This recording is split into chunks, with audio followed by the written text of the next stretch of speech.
आप सभी को सादर जय जैन। व्रती नगरी पिंडरी में पंचकल्याण महामहोत्सव संपन्न हुआ, सानंद संपन्न हुआ। जैसा कि हम सभी जानते हैं, आचार्य गुरुदेव श्री विद्यासागर महाराज जी के आशीर्वाद से व निर्यापक मुनि श्री समता सागर महाराज जी सत्संग के आशीर्वाद से यहाँ पर बहुत ही सानंदपूर्ण धार्मिक वातावरण में पंचकल्याणक महामहोत्सव संपन्न हो चुका है।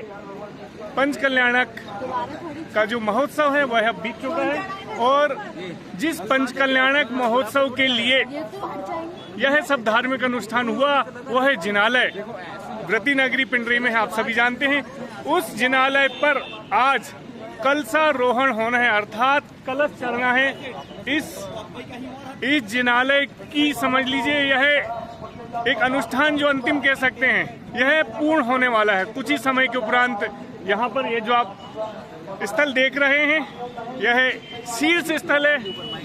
यहाँ पर कुछ ही समय के उपरांत कलश चढ़ा दिया जाएगा और यह मंदिर जिनालय कलश वाला मंदिर हो जाएगा, जिसमें कहा गया है, मतलब शास्त्रों में शास्त्रोक्त है कि जिनालय के शिखर भी यदि आप दूर से दर्शन कर लेते हैं, है ना भैया, तो कितने का उपवास का फल मिलता है भैया? शिखर की भूमिका क्या है? शिखर का क्या महत्व है? शिखर का महत्व क्या है भैया? यहाँ पर बैठे हुए हैं, यहाँ पर खड़े हुए हैं और इन्हीं के द्वारा मंत्रोच्चारण किया जा रहा था। मैं इनसे पूछना चाहता हूँ कि भैया शिखर मात्र के दर्शन करने का जैन शास्त्र में, जैन दर्शन में उल्लेख है, उसमें कितना पुण्य? आइए पूछते हैं अनु भैया से। जिस प्रकार से साधक जीवन भर साधना करते हैं, यदि उसकी अंत में संलेखना नहीं होती तो उसकी साधना अधूरी मानी जाती है। उसी प्रकार से जब तक मंदिर पर शिखर नहीं चढ़ता तब तक मंदिर की पूर्णता नहीं मानी जाती है। और इस कलश के दर्शन करने से भी नवदेवताओं में कलश भी बताया गया है, जिन बिंब जिन नागम जिन चैत्य कलश के दर्शन से ऐसा कुछ भाव नहीं है। शिखर के दर्शन और कलश के दर्शन का जहाँ तक मुझे ऐसा ज्ञान है या मुझे ऐसी जानकारी है, कुछ उपवास का फल मिल जाता है यदि आप घर से यह विचार करके निकलें और आपको यदि कलश के दर्शन हो जाएं तो बहुत ही भाग्यशाली पुण्यशाली, या कुछ उपवासों का फल मिलता है। ऐसा व्रती नगरी पिंडरी में कुछ साधु जब आए तो इस टाइम में तब से मुझे जानकारी है। और कुछ ही समय के उपरांत यहाँ पर कलशारोहण होने वाला है। मुख्य कलश की जो स्थापना है जिस परिवार के द्वारा किया जाना है वह हमारी गाँव की एकदम ऊर्जान्वित करने वाली तासु दीदी, जो कि पाठशाला में हमेशा अपना अभिन्न सहयोग देती रहती हैं, उनके परिवार से आप देख सकते हैं। चौधरी परिवार से यहाँ पर कलशारोहण किया जाना है।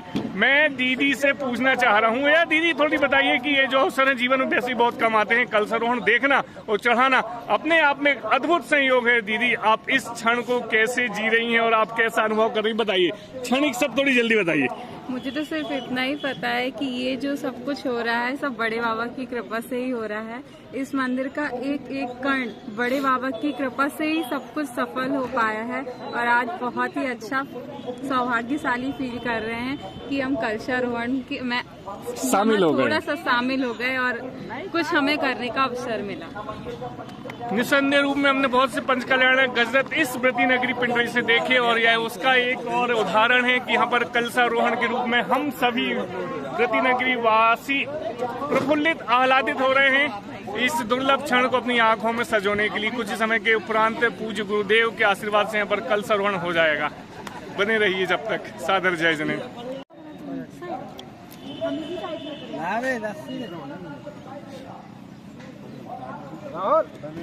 रस्सी दे दे यार, पता चलेगा।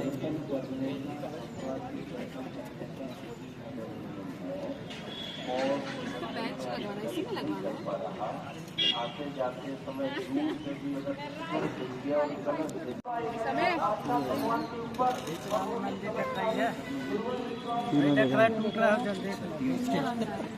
पूरा पंडा ही देखा है।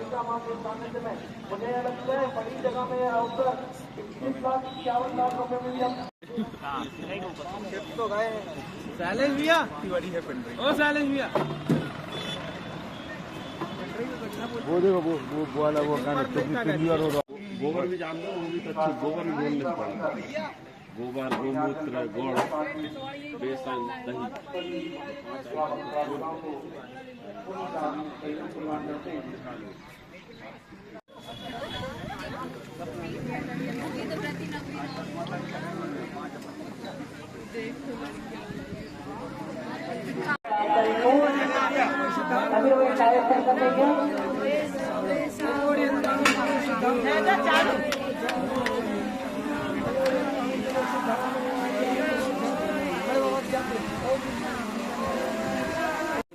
नमस्ते महाराज। नमस्ते। आसो अच्छा महाराज।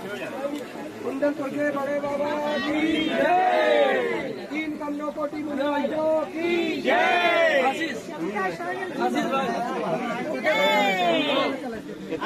महाराज जी बाबा की जय।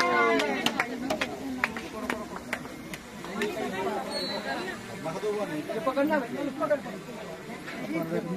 नहीं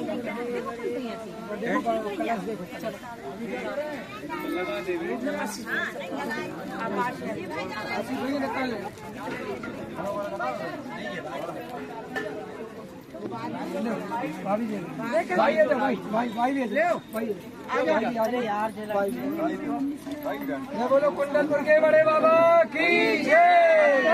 भैया मेरी आ रही कि नहीं?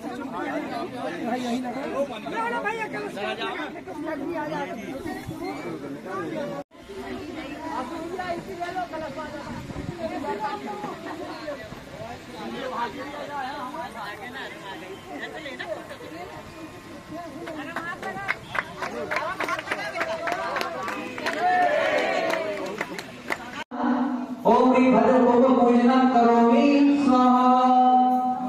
दूसरे भाग को स्पर्श करना है, दूसरे भाग को नीचे